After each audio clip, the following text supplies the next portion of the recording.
मैं समझ रहा सां कि ਇਹ ਸ਼ਾਇਦ ਵੈਸੇ ਡਿਜੀਟਲ ਉਹਨਾਂ ਕੋਈ ਚੀਜ਼ ਬਣਾਈ ਹੈ, ਲੇਕਿਨ ਇਹ ਤਾਂ ਬਿਲਕੁਲ ਖਾਨਾ ਕਾਬਾ ਨਿਕਲਿਆ। ਓਹੋ ਕਿੱਡੀ ਬੇਹਰਮਤੀ ਕੀਤੀ ਗਈ ਹੈ ਖਾਨਾ ਕਾਬਾ ਦਾ ਮਾਡਲ ਬਣਾ ਕੇ। ਨੰਗੀਆਂ ਔਰਤਾਂ ਨਚਾਈਆਂ ਜਾ ਰਹੀਆਂ ਅਤੇ ਸਭ ਕੁਝ ਸਊਦੀਆ ਦੇ ਵਿੱਚ ਹੋ ਰਿਹਾ। ਕੋਈ ਸ਼ਰਮ ਦੀ ਵੀ ਬੇਸ਼ਰਮੀ ਦੀ ਵੀ ਹੱਦ ਹੁੰਦੀ ਕੋਈ। ਓਹੋ ਇਹ ਕੀ ਕਰਦੇ ਜਾ ਰਹੇ, ਅਗਰ ਇਹਨਾਂ ਨੂੰ ਰੋਕਿਆ ਨਾ ਤਾਂ ਅੱਗੇ ਕੀ ਕਰਨਗੇ। अस्सलाम वालेकुम या साहिबुल असर व ज़मान।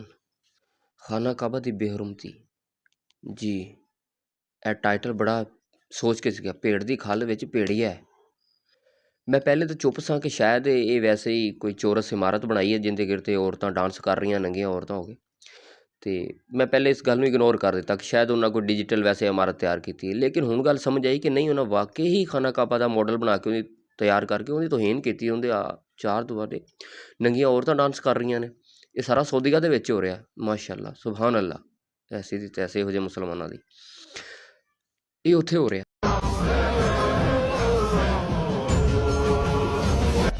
ਇਹਦੀ ਪਤਾ ਉਦੋਂ ਲੱਗਾ ਜੋ ਦੂਸਰੀ ਤਰਫ ਮੌਲਾ ਅਲੀ ਦਾ ਇਸਲਾਮ ਦੀ ਤਲਵਾਰ ਜ਼ੁਲਫਕਾਰ, ਜਿਹੜੇ ਕਿ ਯਹੂਦੀਆਂ ਨੂੰ ਅੱਜ ਵੀ ਯਾਦ ਹੈ।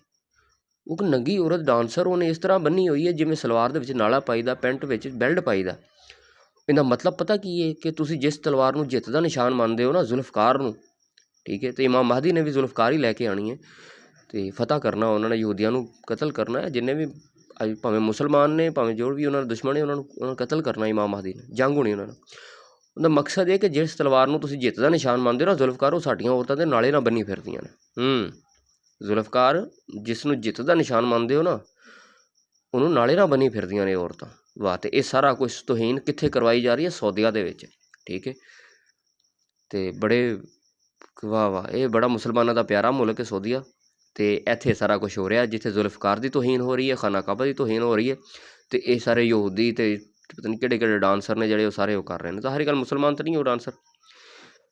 ਬੜੇ ਲੋਕ ਨੇ ਜਿਨ੍ਹਾਂ ਨੂੰ ਸ਼ੌਕ ਇੰਨਾ ਜੀ ਦੀਨ ਆਇਆ ਵੀ ਸਊਦੀਆ 'ਚ, ਉਹਦਾ ਲੈਣਾ ਵੀ ਉੱਥੋਂ ਚਾਹੀਦਾ। ਲੈ ਫਿਰ ਪਿਓ ਦਾ ਪੁੱਤਰ ਅਤੇ ਲੈ ਫਿਰ ਉੱਥੋਂ।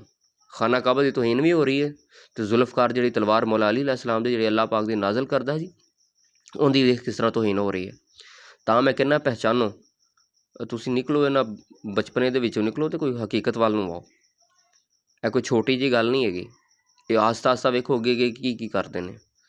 ਇਹਨਾਂ ਨੂੰ ਕੋਈ ਆਲਮ ਨਹੀਂ ਸੀ ਉੱਥੇ, ਕੋਈ ਐਡੇ ਬੇਸ਼ਰਮ ਹੋ ਗਏ ਨੇ ਕਿ ਮੌਲਾ ਅਲੀ ਇਸਲਾਮ ਦੀ ਤਲਵਾਰ ਦੀ ਤੋਹੀਨ ਕੀਤੀ ਜਾ ਰਹੀ ਹੈ। ਖਾਨਾ ਕਾਬਾ ਦਾ ਮਾਡਲ, ਚਲੋ ਉਹ ਤਾਂ ਡਿਜੀਟਲ ਫਿਰ ਵੀ ਮੰਨ ਲੈਂਦੇ, ਕੋਈ ਇਮਾਰਤ ਬਣਾ ਸਕਦਾ, ਕਹਿ ਸਕਦਾ ਯਾਰ ਚੌਰਸ ਬਣ ਗਈ, ਕੋਈ ਮਸਲਾ ਨਹੀਂ ਕਹਿ ਸਕਦਾ, ਪਰ ਫਿਰ ਵੀ ਉਹ ਖਾਨਾ ਕਾਬਾ ਵਰਗੀ।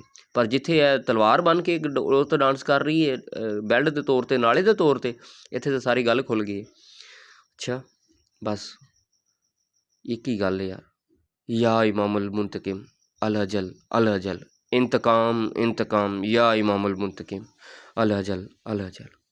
हुब्बे अली रहमतुल्लाह, बुग़्ज़े अली लानतुल्लाह।